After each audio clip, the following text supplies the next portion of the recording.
Emas adalah salah satu logam mulia paling dicari.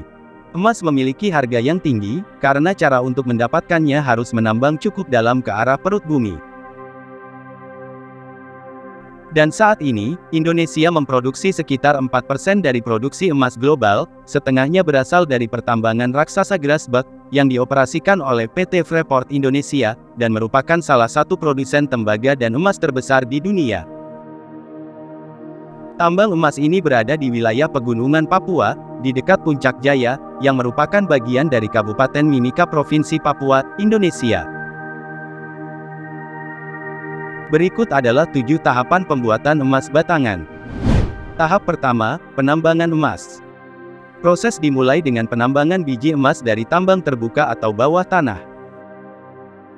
Biji emas diekstraksi dari batuan dengan menggunakan berbagai metode. Metode tradisional seperti pendulangan emas, mengumpulkan emas secara acak untuk dipisahkan secara manual dari batu alam non-emas. Dahulu, tahapan ini dilakukan dengan tangan tanpa bantuan peralatan canggih. Metode modern termasuk penambangan terbuka, yaitu di mana lubang besar digali menggunakan alat berat seperti ekskavator dan bulldozer untuk mencapai biji emas dalam tanah atau batuan.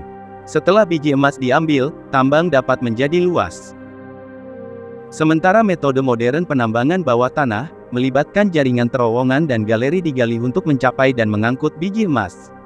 Metode ini memerlukan peralatan dan teknologi tambang yang canggih serta kerja yang lebih rumit daripada penambangan terbuka. Bongkahan emas dalam ukuran kecil dari tambang, biasanya memiliki kadar kemurnian sampai 90%. Sementara itu, perhiasan-perhiasan emas yang sudah cacat memiliki kadar kemurnian sekitar 37%, karena perhiasan seringkali terdiri dari campuran logam lain, yang digunakan untuk membuatnya lebih kuat, atau memberikan warna tertentu. Tahap kedua, pencucian bahan emas. Untuk mencuci emas bukan menggunakan air, melainkan menggunakan cairan kimia khusus. Terdapat 2 proses pencucian dengan menggunakan cairan kimia.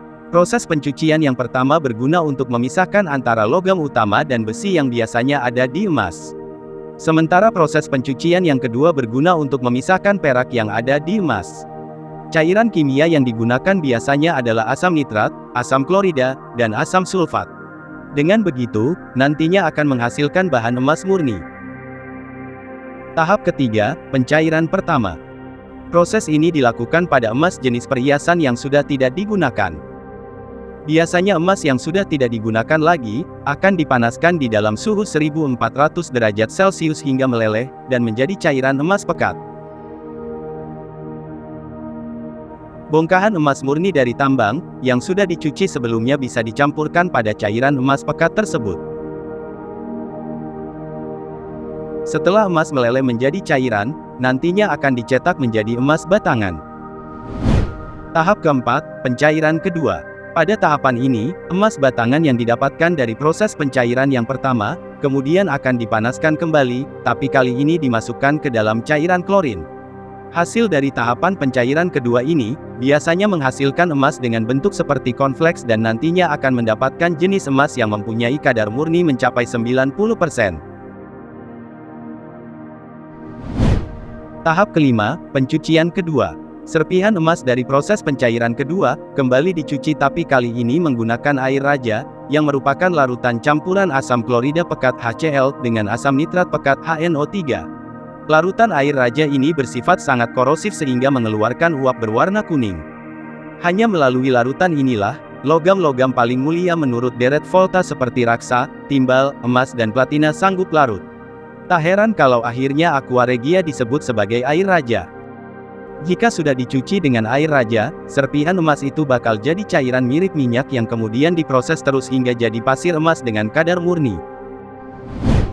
Tahap ke-6, pembuatan grain. Selanjutnya emas yang sudah berbentuk pasir akan dilelehkan kembali dengan dimasukkan dalam cairan kimia khusus. Setelah ditunggu beberapa waktu, emas akan disaring dan nantinya akan menghasilkan biji emas murni. Adapun biji emas ini adalah hasil akhir dari proses pemurnian. Tahap ke-7, pencetakan emas batangan. Lantaran sudah memperoleh biji emas murni, tahapan yang terakhir adalah proses pencetakan emas batangan. Biji emas murni yang sudah jadi akan dilelehkan kembali. Setelah dipanaskan, cairan dari biji emas murni akan dicetak menjadi emas batangan 24 karat, dalam berbagai ukuran mulai 1 gram hingga 5 gram dan dijual ke pasaran.